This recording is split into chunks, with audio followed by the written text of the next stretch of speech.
تبارک و تعالی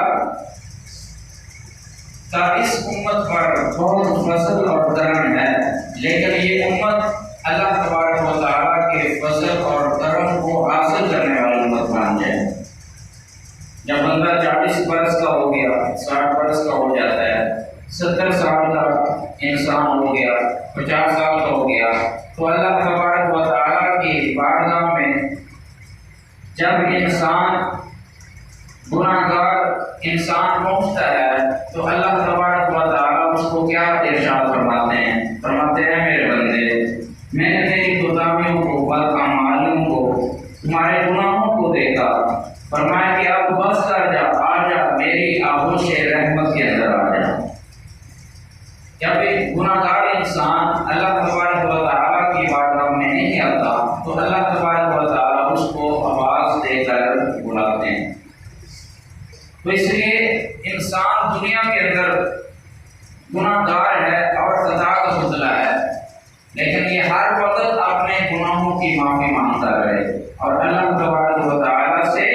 استغفار اور توبہ کرتا رہے۔ یہ نہ ہو کہ اس کی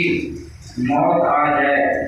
اور یہ بغیر معافی کے، بغیر توبہ کے اللہ تبارک و تعالیٰ کی بارگاہ میں چلا جائے، پھر وہاں پچھتائے گا، افسوس کرے گا،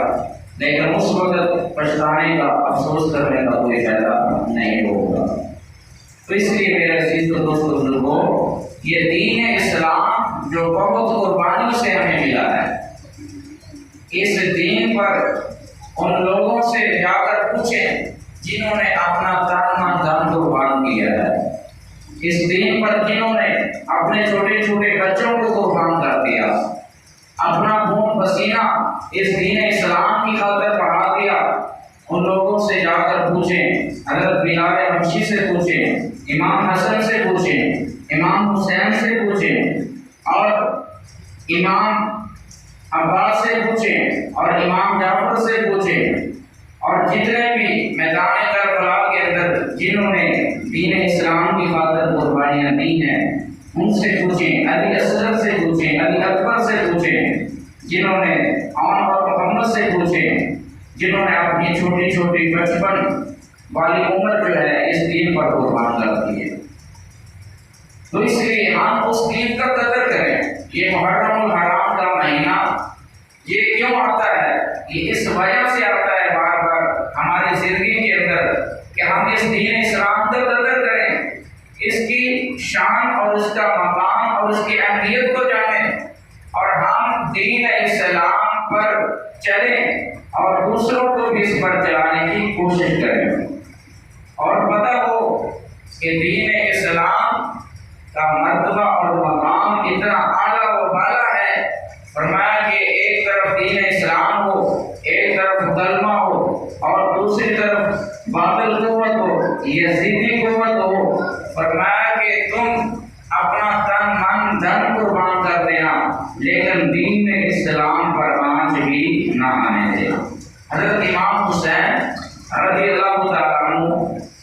کی شہادت اور میدان کربلا کے اندر ڈٹ جانا، یہ اس بات کی ہمیں جو ہے یاد دہانی کراتا ہے کہ تم دین اسلام کو کبھی بھی نہ چھوڑنا، حق کا پرچم اور انصاف کا پرچم کبھی بھی نہ گرنے دینا۔ اگر تمہاری زندگی میں ایک طرف حق ہو، ایک طرف باطل ہو، تو فرمایا کہ ڈٹ جانا، تمہارے بچے قربان ہوتے ہو جائیں، تمہاری جوانی قربان ہوتی ہے تو ہو جائے، تمہاری مال اگر قربان ہوتا ہے تو ہو جائے، تمہاری جان قربان ہوتی ہے تو ہو جائے، تمہارا تن من دھن قربان ہوتا ہے تو ہو جائے، لیکن فرمایا کہ دین اسلام کے بارے میں کمپرومائز اور سمجھوتا نہیں کرنا۔ تو اللہ تبارک و تعالی ہمیں اس دین اسلام کی اہمیت اور اس پر چلنے کی توفیق عطا فرمائے، اور جن ہستیوں نے میدان کربلا کے اندر قربانیاں پیش کی ہیں ان کے ساتھ محبت کرنے کی اور ان کی اطاعت کرنے کی اور ان کے اخلاق کو اپنانے کی اور ان کی سیرت اور ان کی صورت کو اپنانے کی توفیق عطا فرمائے، اور جس طرح انہوں نے دین اسلام کے مطابق اپنی زندگی گزاری ہے، اللہ تبارک و تعالی ہمیں بھی اور اس پوری امت مسلمہ کو دین اسلام پر چلنے کی توفیق عطا فرمائے، اور ہر قسم کی شرک، بدعت، رسومات سے جن کا دین اسلام کے ساتھ کوئی تعلق نہیں ہے، ان سے بچنے کی توفیق عطا فرمائے۔ وما توفیقی الا باللہ۔